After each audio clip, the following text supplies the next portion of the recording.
All right, I'm going to explain how to do our Citizen Science Checkpoint 1 um, project. And the first thing we always do is look at the summary of what to turn in box. And up here it tells us we only have two things to turn in.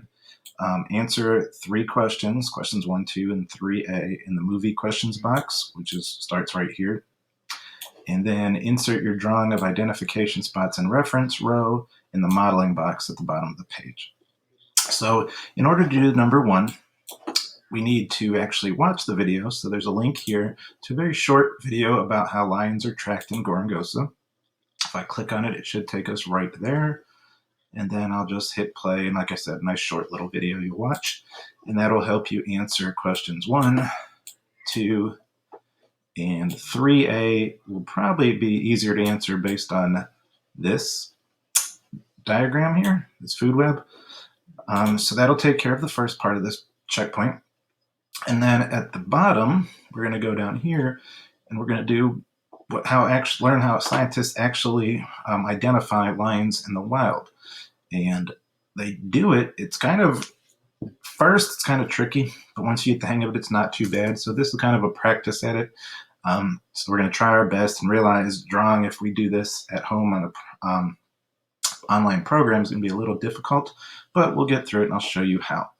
So the key here is this top row. They are called identification spots. And those are going to be the top of the holes or the whisker holes that you'll see on the line. So in the picture up here, you can see there's one hole I circled. There's another hole under the arrow, another hole, and a fourth hole. So there's 4 holes spread out like you see here. So that's the top row. That's why they drew these identification spots up here. Notice there's one pretty close to the nose, this one that's circled right below the arrow. A little bit over is a second one, so they skipped a little space, put it there, and then pretty evenly spaced out are those 3rd and 4th spots. The reference row is how we actually identify the unique individual lions from each other. It's kind of like their fingerprints in a way. So that row we have to drop right below. So I'm going to try to see there at the bottom left, I kind of have the 1 dot circled in the second row, that reference row, and we have to compare where those dots go compared to the identification spots. And if you notice, in the second row, there's a whisker hole down and to the right or closer to the nose than there is an identification spot, and that's why they drew this one here.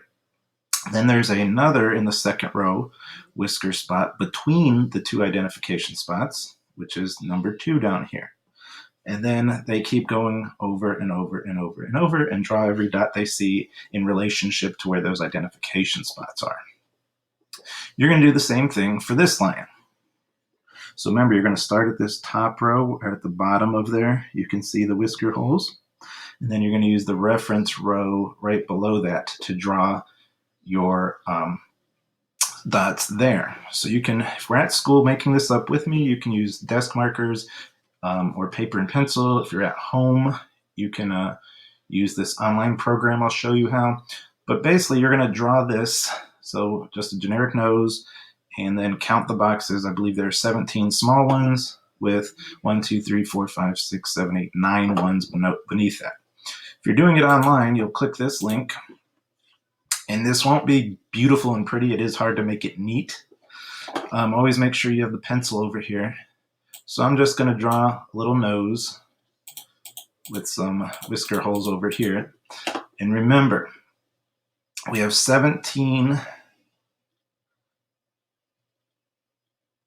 spots for the identification spots that are pretty small. So you'll make your 17 there. And then your row underneath, we said there's about 9 for that reference row. So just try to make it the best you can look like that picture that we have on the checkpoint, and then draw your spots. And I'm just making random ones where they would go based on, again, for the picture you're using, the top row here is the identification spots, and then the row that you can see beneath it with some whiskers popping out of some of them would be your reference row. Try your best. I don't expect it to be perfect, but I think it should be pretty close because you can tell which whisker holes in that second row are closer to the nose than in the first row, and kind of how many of each whisker holes there are.